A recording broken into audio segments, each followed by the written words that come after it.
Bismillahirrahmanirrahim. Assalamualaikum warahmatullahi wabarakatuh. Hamdan wa syukran lillah, salatan wa salaman ala rasulillah, wa ala alihi wa ashabihi wa mawala. Amma ba'du. Para pemirsa yang dirahmati oleh Allah subhanahu wa ta'ala, alhamdulillah wa syukurillah, kita semua dipertemukan dalam suasana baru, dalam tahun baru, tahun 2023. Puji syukur kita panjatkan kepada Allah subhanahu wa ta'ala yang telah memberikan kesempatan kita dapat menghirup udara segar di tahun baru, tahun 2023 ini.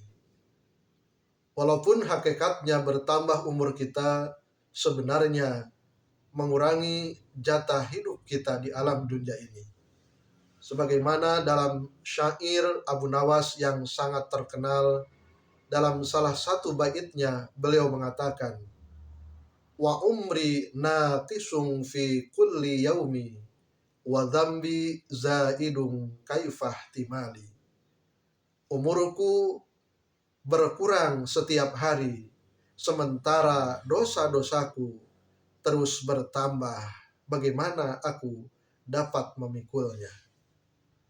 Maka tahun baru 2023 ini adalah tahun di mana kita, di samping kita bersyukur kepada Allah subhanahu wa ta'ala, masih diberikan kesempatan untuk hidup, masih diberikan kesempatan kita untuk berbenah diri.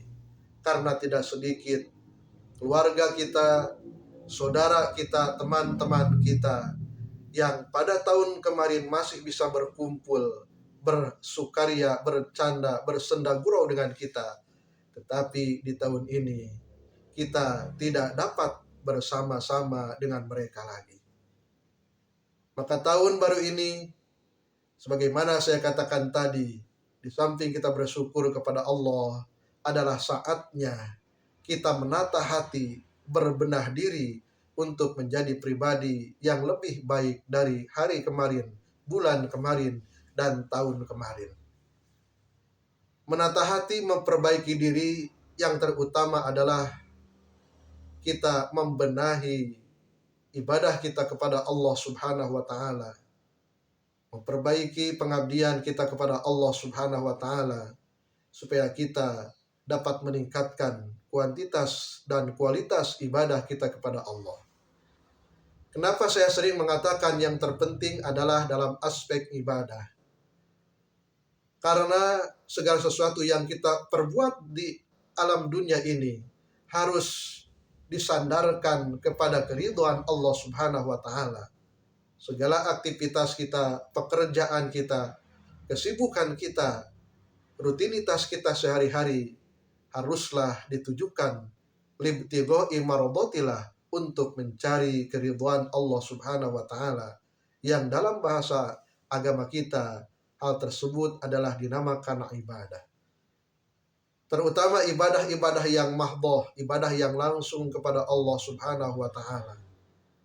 Saya sering mengatakan, agar kita diberikan kehidupan yang tenang, yang nyaman, yang bahagia, maka kita harus memperbaiki ibadah kita, terutama memperhatikan dan memperbaiki sholat kita. Sebab Allah subhanahu wa ta'ala menegaskan dalam Al-Quran surah Al-Munafikun ayat 9. A'udzu billahi minasyaitonir rajim. Ya ayyuhalladzina amanu la tulhikum amwalukum wala auladukum an dzikrillah wa may yaf'al dzalika faulaika humul khasirun. Wahai orang-orang yang beriman, janganlah harta-harta kamu, anak-anak kamu, melalaikan kamu dari zikir kepada Allah subhanahu wa ta'ala. Karena barang siapa yang berbuat demikian, yang dilalaikan oleh harta dan anak-anaknya dari mengingat Allah, faulaika humul khasirun, maka mereka itulah orang-orang yang merugi, orang-orang yang mendapat kerugian. Perlu digarisbawahi dalam ayat ini, Allah menegaskan bahwa kita dituntut untuk mampu memanage kolbu kita, memanage kesibukan-kesibukan kita, memanage segala fasilitas yang diberikan oleh Allah Subhanahu wa taala, agar jangan sampai harta-harta kita, pekerjaan kita, kesibukan kita, rutinitas kita, anak-anak turunan kita menjadikan lalai dari mengingat kepada Allah Subhanahu wa taala. Para mufasir menjelaskan bahwa maksud dzikrillah, melalaikan dari dzikir, dari mengingat Allah yang umum adalah semua itu melalaikan kita, menyibukkan kita sehingga lalai dari melaksanakan ibadah kepada Allah. Mufasir yang lain mengatakan dzikrillah di sana adalah jangan sampai kesibukan kita, aktivitas kita, harta anak kita menjadikan kita lalai dari melaksanakan sholat yang 5 waktu. Karena apa akibatnya? Maka dalam ayat tersebut, wa may yaf'al dzalika, barang siapa yang hartanya, aktivitasnya, rutinitasnya, kesibukannya, anak-anaknya mengakibatkan dia lalai dari beribadah kepada Allah, mengakibatkan dia disibukkan sehingga lalai melaksanakan sholat yang 5 waktu.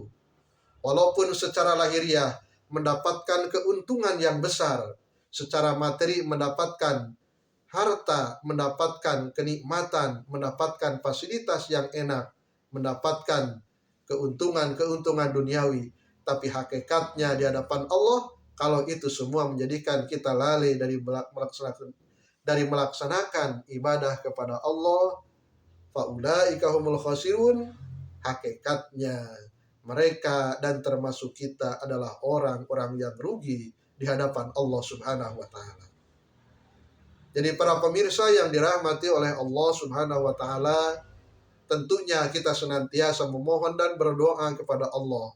Memohon agar kita diberikan kekuatan. Jangan sampai kesibukan kita, rutinitas kita menjadikan kita lengah, menjadikan kita lalai. Tetapi itu semua merupakan fasilitas yang justru akan memberikan kita lebih bersyukur lagi kepada Allah, membantu kita untuk lebih nyaman lagi melaksanakan berbagai amaliyah ibadah kepada Allah Subhanahu wa taala.